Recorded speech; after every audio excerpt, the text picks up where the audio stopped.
नमस्कार साथियों। स्वागत है आपका मेरी करंट अफेयर्स और विश्लेषण सीरीज में, जो कि यूपीएससी, स्टेट पीसीएस के साथ ही अन्य एग्जाम के लिए अत्यधिक सहायक है। यदि आप मेरी क्लास में नए हैं तो चैनल को लाइक करें, सब्सक्राइब करें, अपनों के साथ शेयर करें और हाँ, बेल आइकन को जरूर प्रेस करिए, जिससे आपको आगे आने वाले वीडियोस के नोटिफिकेशन मिल सके। तो आइए शुरू करते हैं आज की क्लास को। सबसे पहले हम देखते हैं आज के प्रमुख खबरों को। श्रोमणी अकाली दल ने संसद के आगामी मानसून सत्र में 3 विवादास्पद कृषि कानूनों पर सरकार के खिलाफ लोकसभा में स्थगन प्रस्ताव लाने का फैसला किया है।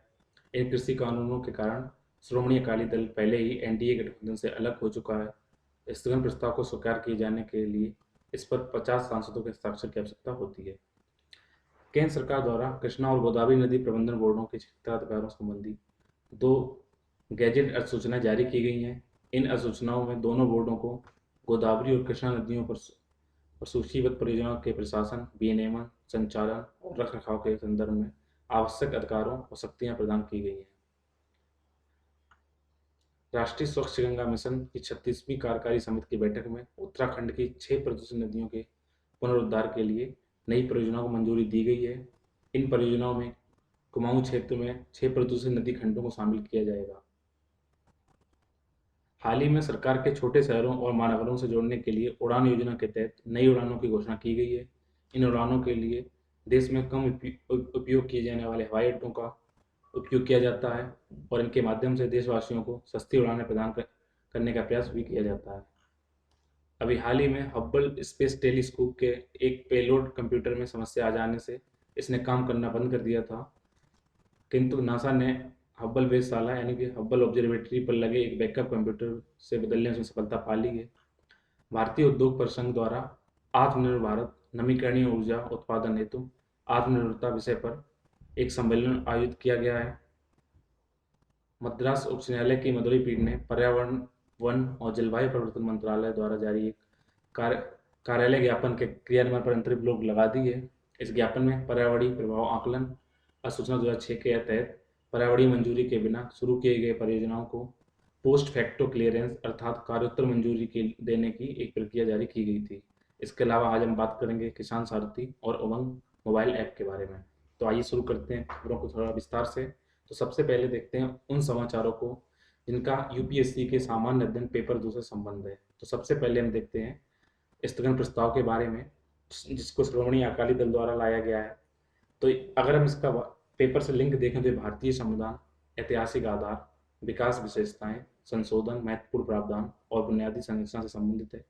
तो आपको पता होगा, जैसे अभी कुछ ही समय पहले संपूर्ण भारत या फिर यूं कहें उत्तर भारत के कुछ किसानों ने या सब कुछ क्षेत्रीय किसानों ने एक आंदोलन शुरू किया था, किसके खिलाफ? सरकार ने जो कृषि बिल लाए हुए थे। तो सबसे पहले और जिसकी सबसे बड़ी हमने जो देखी कवरेज कहाँ पे हुई, वो हुई है पंजाब और हरियाणा में, जो लाल किले तक आ गए थे। तो आइए सबसे पहले इसके पृष्ठभूमि के बारे में देखते हैं।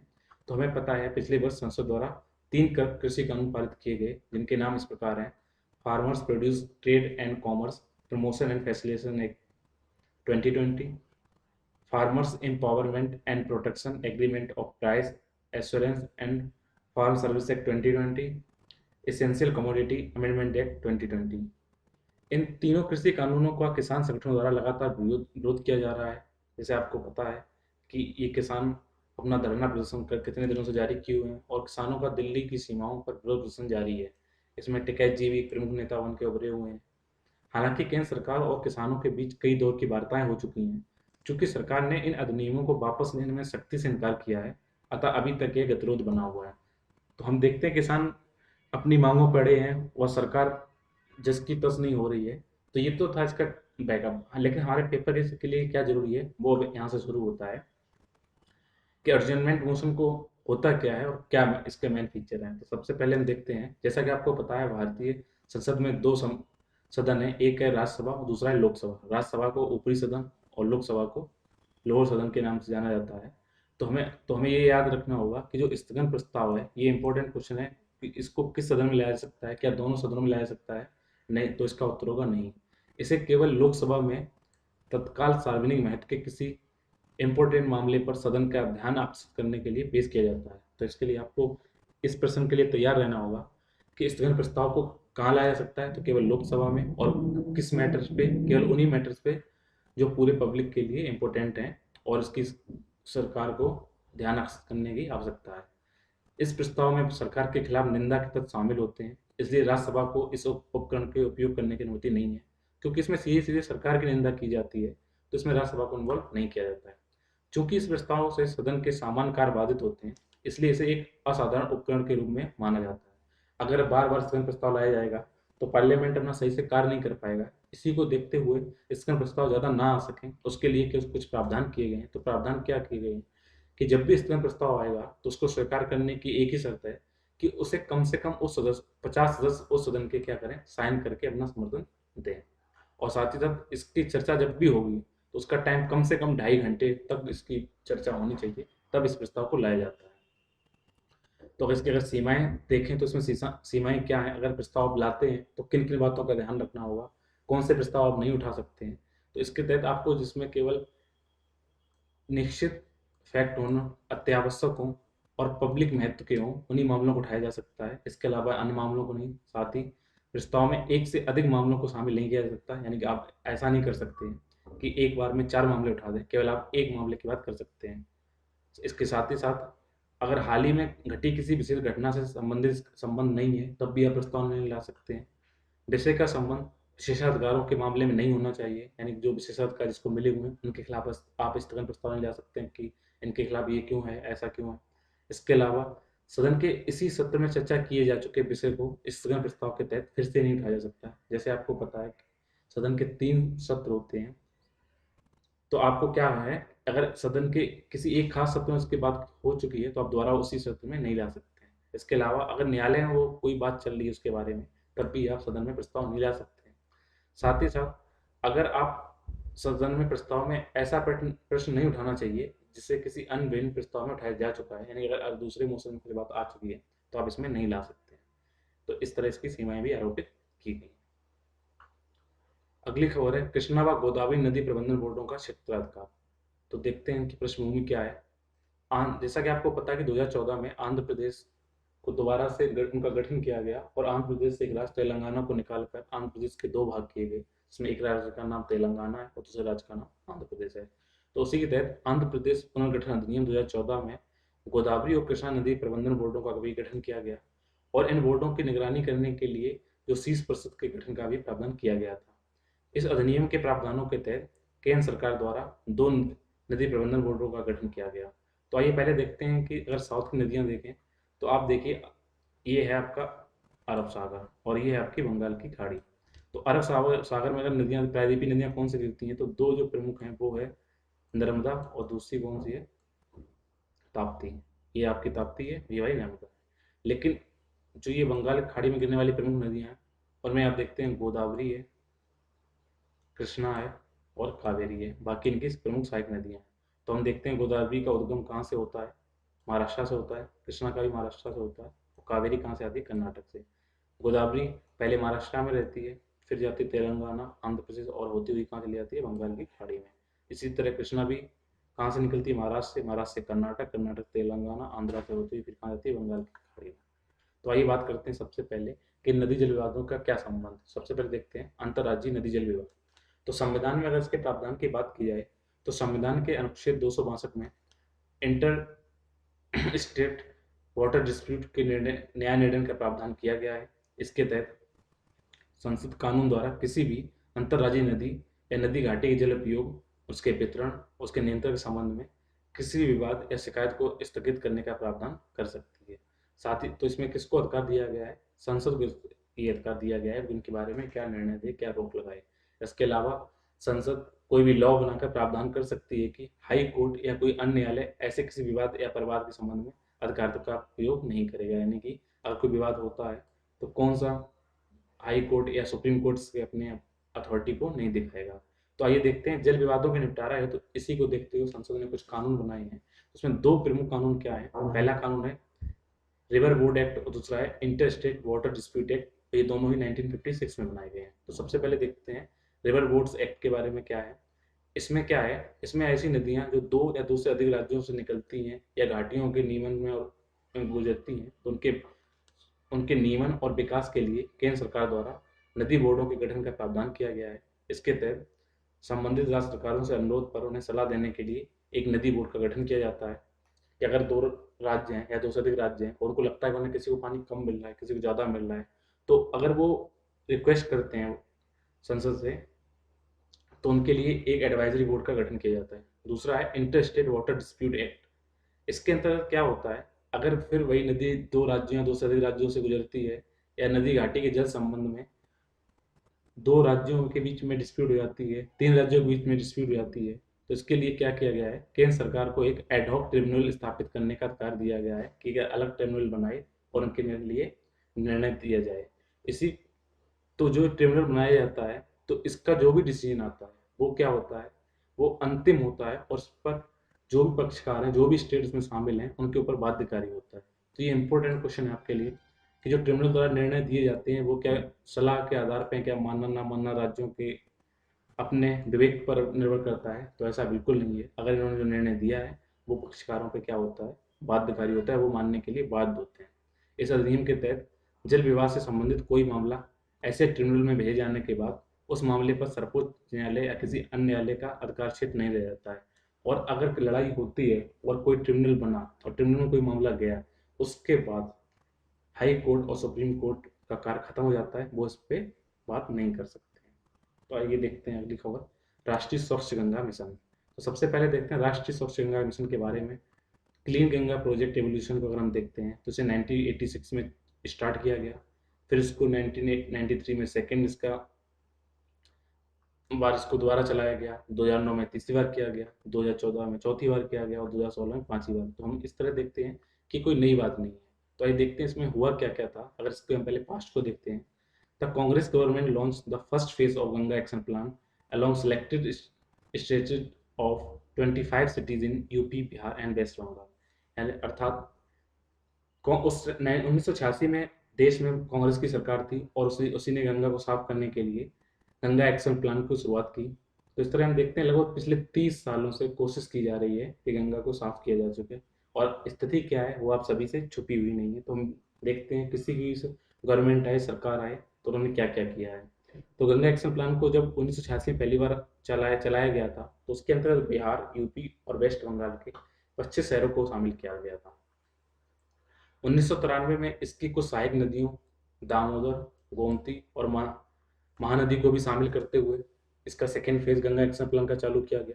2009 में जब सरकार ने क्या किया, गंगा एक्शन प्लान को फिर रिलॉन्च किया और साथ ही साथ क्या किया कि इसको एक नेशनल रिवर गंगा को स्टेटस दे दिया। It reconstitute Ganga action plan with national Ganga river basin authority NGRVA which include the cleaning of entire river basin। तो जिसने पूरी गंगा को साफ करने की बात की 2009 में। और 2014 में जब NDA की सरकार आई, मोदी जी उसके हेड बने, तो उन्होंने क्या किया, एक नया प्रोजेक्ट लॉन्च किया जिसका नाम दिया नमामि गंगे प्रोजेक्ट। इसमें बहुत सारा फंड एलोकेशन किया गया जिससे कि गंगा का पुनरुद्धार हो सके। 2016 में एक महत्वपूर्ण कार्य क्या किया गया, the national Ganga council was setup under the river Ganga rejuvenation protection and management authority Order 2016। The orders of the NGRVA National Mission for Clean Ganga was set up as the implementation wing। तो आइए थोड़ा इसके बारे में और जानते हैं। राष्ट्रीय स्वच्छ गंगा मिशन, जिसे NMCG कहा गया है, को सोसाइटी पंजीकरण अधिनियम 1860 के अंतर्गत 12 अगस्त 2011 को एक सोसाइटी के रूप में पंजीकृत किया गया है। यानी कि NMCG क्या है, एक सोसाइटी है। इसके अलावा यह पर्यावरण संरक्षण अधिनियम 1986 के प्रावधानों के तहत गठित राष्ट्रीय गंगा नदी बेसिन प्राधिकरण की कार्यान्वयन शाखा के रूप में भी कार्य करता है। अगर आप इसमें ध्यान देने की बात करें तो ध्यान देने वाली बात क्या है, राष्ट्रीय गंगा नदी बेसिन प्राधिकरण अर्थात NGRVA को गंगा नदी के पुनरुद्धार, संरक्षण और प्रबंधन हेतु राष्ट्रीय परिषद, जिसे राष्ट्रीय गंगा परिषद भी कहा जाता है, का गठन किए जाने के बाद 7 अक्टूबर 2016 को भंग कर दिया गया है। अर्थात नेशनल गंगा काउंसिल को 2016 में भंग कर दिया गया है।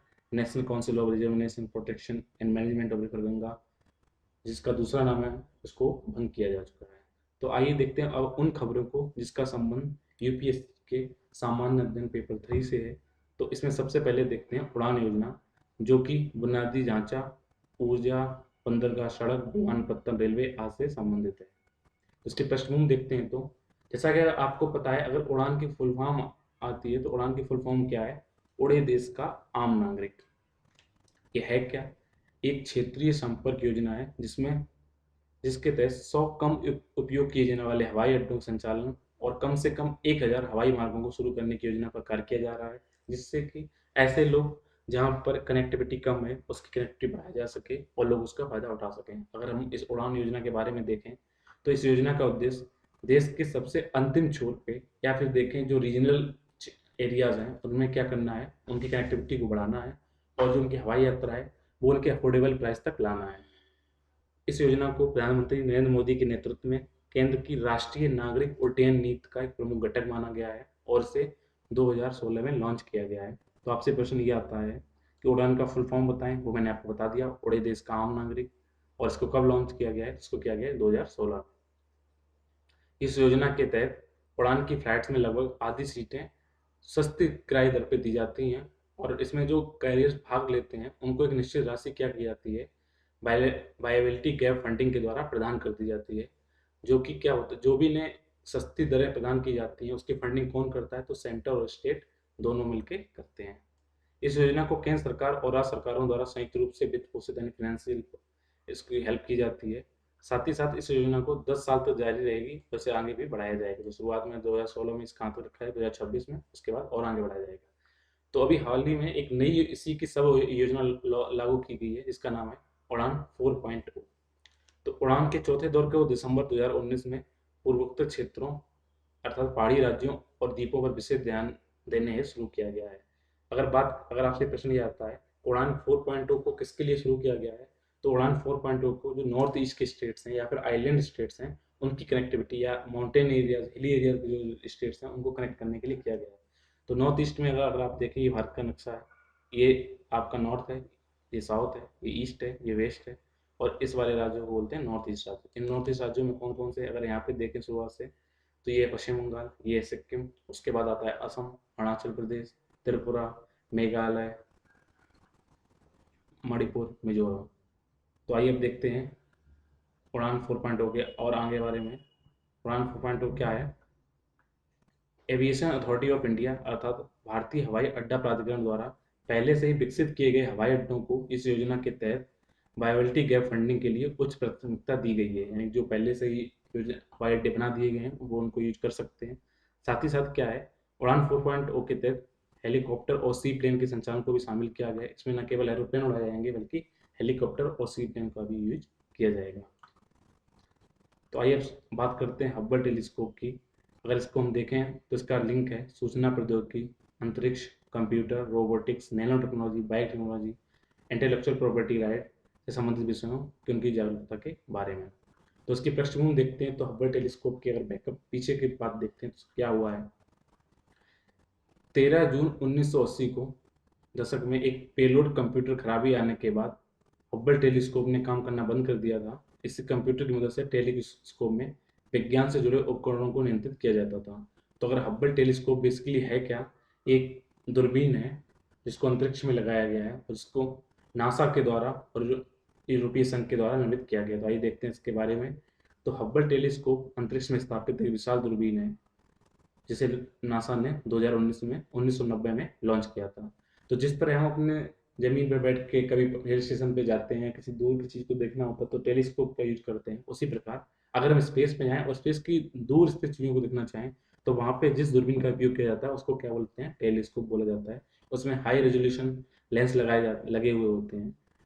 अगर इसकी हम उपलब्धियों की बात करें तो हब्बल एकमात्र ऐसा टेलीस्कोप है जिसकी अंतरिक्ष यात्रियों द्वारा अंतरिक्ष में मरम्मत की जा सकती है। अर्थात अगर टेलीस्कोप में कोई खराबी आती है तो ये पूरे वर्ल्ड में इकलौता ऐसा टेलीस्कोप स्पेस के अंदर पाया जाता है जिसको वहाँ पे साइंटिस्ट वहाँ पे सही कर सकते हैं। अगर ब्रह्मांड की जो भी सीमाएं जिसे हम देख सकते हैं उनके पार देखना हो तो हब्बल टेलीस्कोप इस कैमरे की मदद से आप अंतरिक्ष में देख सकते हैं, क्योंकि ये इंफ्रारेड से लेकर अल्ट्रा वायलेट और यहाँ तक कि सारी ऑप्टिकल स्पेक्ट्रम को देखने में सक्षम है। और अगर पृथ्वी की चारों तरफ उसकी परिक्रमा की बात की जाए तो ये पृथ्वी की चारों तरफ 95 मिनट में अपना पूरा एक राउंड कंप्लीट कर लेता है। तो और इसकी उपलब्धियों की बात की जाए तो इसने क्या कि इस टेलीस्कोप की मदद से क्या हुआ है, प्लूटो को जो सैटेलाइट 4 सैटेलाइट हैं, उनको खोजने में इसने मदद की है। साथ ही साथ हब्बल द्वारा किए गए प्रक्षेपणों के आधार पर ब्लैक होल के अस्तित्व के बारे में साक्ष्य सामने आए हैं, यानी कि इसके द्वारा किए गए रिसर्च ने क्या किया है, ब्लैक होल को जानने में मदद की है। साथ ही साथ जो वायुमंडल में गैस होती है, धूल के जो बादल बनते हैं, उनके पार जाके तारों को देखने में इसने महारत हासिल की है। साथ ही साथ क्या है, हब्बल टेलीस्कोप ने 6 आकाशगंगाओं का आपस में विलय होने का भी रिसर्च किया है। 11 फरवरी 2021 को हब्बल ने ब्लैक होल के एक छोटे समूह के बारे में जानकारी दी है। लेकिन अभी हाल ही में अगर बात की जाए तो एक छोटे से होल के बारे में, ब्लैक होल क्या होता है अंतरिक्ष में, वो मैं आपको किसी दिन बाद में बताऊंगा। तो 11 फरवरी 2021 को इसने इसके बारे में जानकारी दी है। अगर आपकी जानकारी के लिए बता दें, इस वर्ष के अंत तक जेम्स वेब स्पेस टेलीस्कोप, तो एक नाम याद रखिएगा, एक तो हब्बल है और दूसरा क्या है, सॉरी हबल है, दूसरा क्या है, जेम्स वेब स्पेस टेलीस्कोप, एक नया और इससे अधिक शक्तिशाली टेलीस्कोप है जिसको अंतरिक्ष में लॉन्च करने की बात की जा रही है। आइए देखते हैं नवीकरणीय ऊर्जा उत्पादन हेतु भारत की आत्मनिर्भरता के बारे में। तो इसको अगर देखें तो इसकी हम क्यों बात कर रहे हैं, क्योंकि एनर्जी ट्रांजिशन में भारत किस प्रकार एक विश्व नेता के रूप में उभर रहा है, इसको पढ़ने के बाद आपको ये पता चल जाएगा कि हम एनर्जी ट्रांजिशन में किस तरह आगे बढ़ रहे हैं। तो भारत की नवीकरणीय ऊर्जा तथा रिन्यूएबल एनर्जी क्षमता विकास दर इस क्षेत्र में विश्व की सर्वाधिक तेज दरों में से एक है। यानी वर्ल्ड में जो भी रिन्यूएबल एनर्जी यूज करने वाले देश हैं, उनमें अगर उनकी ग्रोथ देखी जाए तो भारत भी उसमें टॉप में बना हुआ है।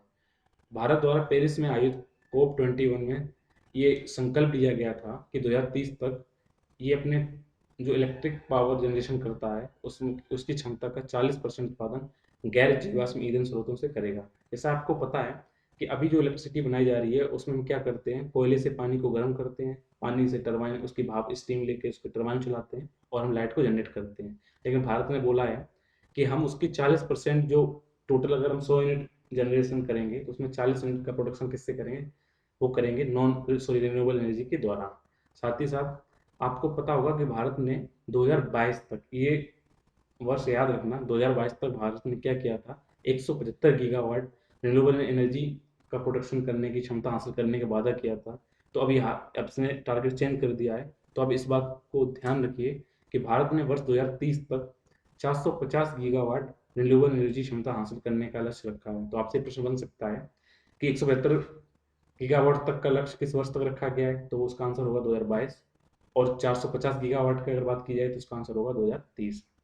इसके साथ ही देश में दीनदयाल उपाध्याय ग्राम ज्योति योजना के तहत हर गांव, हर बस्ती को जोड़कर और सौभाग्य योजना के अंतर्गत हर घर को जोड़कर बिजली के कनेक्शन तक यूनिवर्सल पहुंच को उसने प्रदान की है। साथ ही साथ इसकी एक उपलब्धि ये भी है कि कोविड-19 के प्रभाव के बावजूद भारत पहले से ही 200 गीगावाट की मांग को छू चुका है। जो हमने लक्ष्य रखा था 2022 तक, उससे हम पहले इसे प्राप्त कर चुके हैं। इसके अलावा भारत ने ग्रीन हाइड्रोजन और ग्रीन अमोनिया के क्षेत्र में भी अग्रणी रूप से अपनी क्षमता हासिल की हुई है।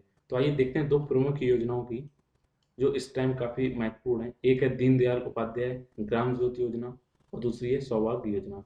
तो दीनदयाल उपाध्याय ग्राम ज्योति योजना के अंतर्गत भारत सरकार की प्रमुख पहलों का एक प्रमुख पहलू माना गया है, पहल माना गया है। और इसका कार्यान्वयन किस मंत्रालय द्वारा किया जाता है, अगर ये प्रश्न आता है तो इसका आंसर क्या होगा, विद्युत मंत्रालय के द्वारा।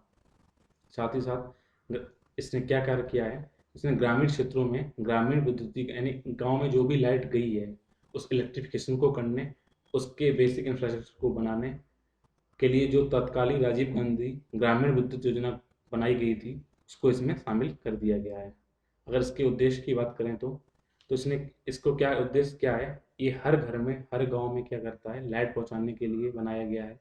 साथ ही साथ इसने क्या, आपने अभी हाल ही में देखा होगा कि अभी क्या होता है, अगर आप गांव से बिलोंग करते हैं तो आपने देखा होगा कि जितने भी ट्यूबवेल हैं तो उनकी लाइट को अलग कर दिया गया है, उनके फीडर अलग बना दिए गए हैं, और जितने भी आप घरों की बिजली है उनके फीडर को अलग बना दिया गया है। तो ये किसके द्वारा बनाया गया है, ये बनाया गया है दीनदयाल उपाध्याय ग्राम ज्योति योजना के द्वारा।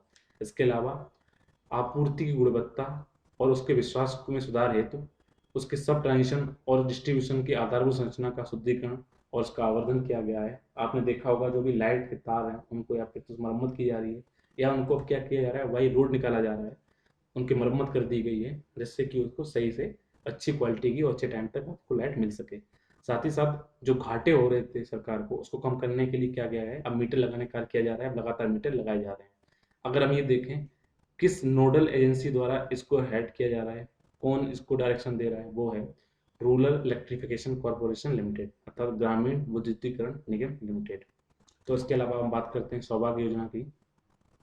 तो सौभाग्य योजना को अब बना दिया गया है पीएम सौभाग्य। तो इसके सबसे पहले फुल फॉर्म आया तो उसका नाम है प्रधानमंत्री सहज बिजली हर घर योजना। और इसको कब लॉन्च किया गया, कब शुरू किया गया, तो शुरू किया गया है सितंबर 2017 में।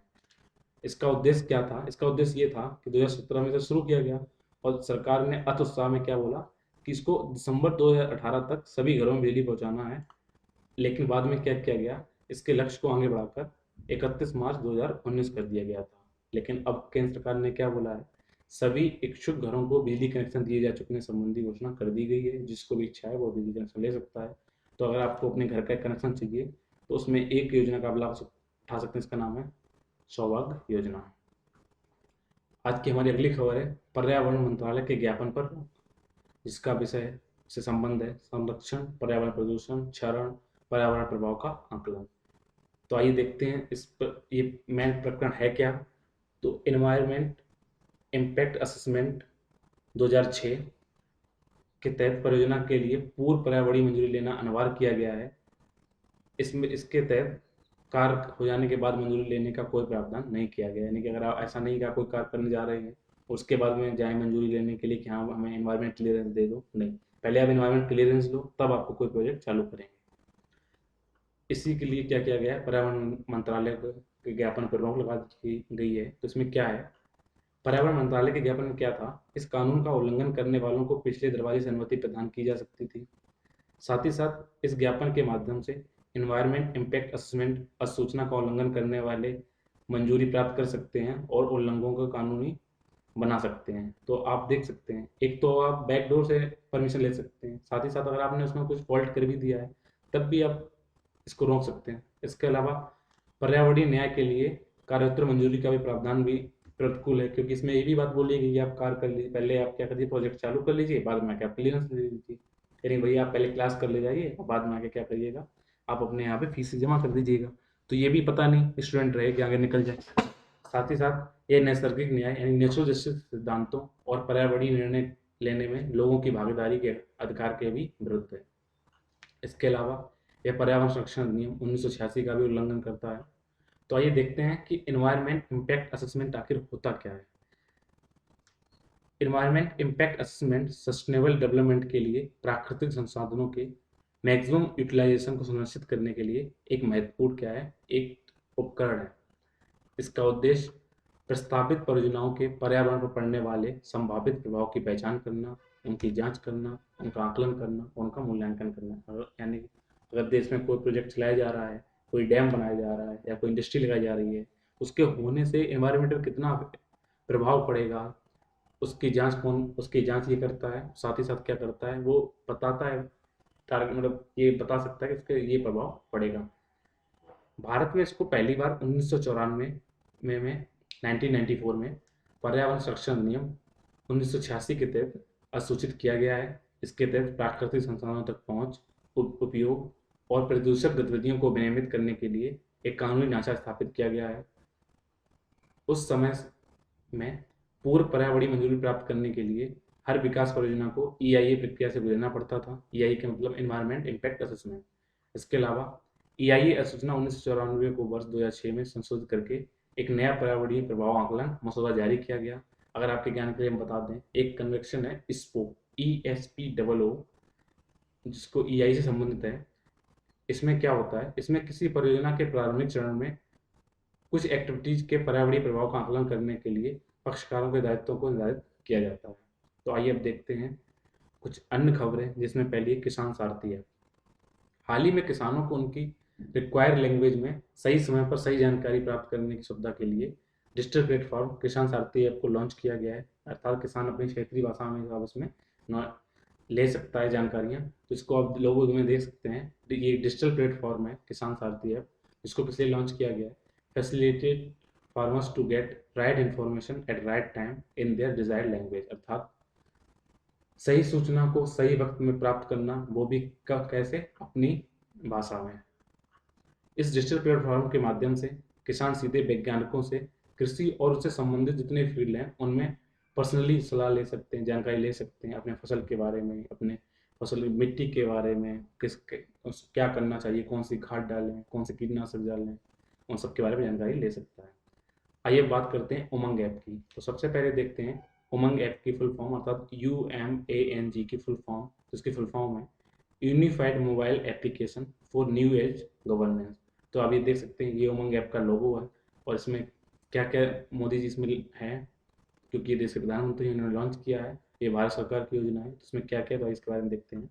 भारत सरकार का एक एकल integrated secure multi channel multi platform multi language में मल्टी सर्विसेज प्रोवाइड करने वाला एक मोबाइल ऐप है। इस अगर आप देखें तो इसमें हर काम मल्टी है, यानी कि बहुत सारी सर्विसेज एक साथ इसमें है, बहुत सारी सेक्टर, बहुत सारे अथॉरिटीज़ को यूज कर सकते हैं। एक केंद्र और राज्यों की विभिन्न संस्थाओं की अत्यधिक प्रभावी सेवाओं तक पहुंच प्रदान करता है।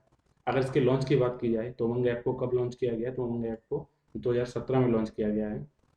अगर प्रेजेंट टाइम की कुछ डाटा की बात की जाए तो हम देखते हैं इसको 257 डिपार्टमेंट में 32 स्टेट्स में लगभग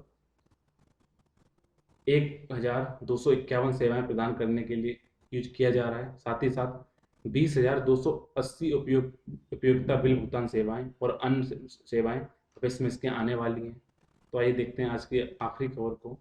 school innovation ambassador training programme, school नवाचार दूत प्रशिक्षण कार्यक्रम, यह स्कूली शिक्षकों के लिए एक नया और अपनी तरह का अनूठा ट्रेनिंग प्रोग्राम है।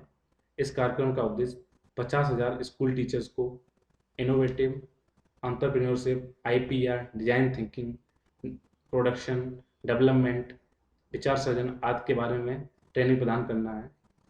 शिक्षक केवल ऑनलाइन माध्यम से ही इसमें अपनी क्लास ले सकते हैं, अर्थात इसमें ट्रेनिंग सिर्फ ऑनलाइन प्लेटफॉर्म के रूप में दी जाएगी, कोई भी ऑफलाइन क्लास नहीं चलेगी। किसकी? School innovation ambassador training programme की।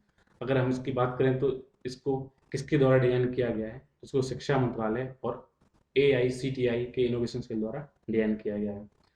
इसी के साथ आज की सारी सब खबरें समाप्त होती हैं। धन्यवाद।